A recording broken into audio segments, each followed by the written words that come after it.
ھذا ما اخرجہ البخاری و مسلم۔ سوال، بخاری کے شروع میں الف لام ہے، مسلم کے شروع میں نہیں ہے؟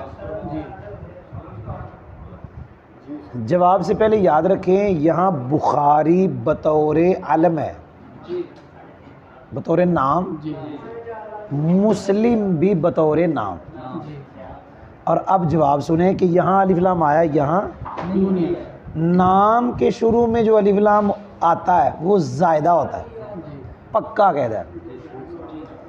ان الحسن والحسین، امام حسن پاک امام حسین پاک کے نام کے شروع میں الف لام آیا، یہ زائدہ ہے۔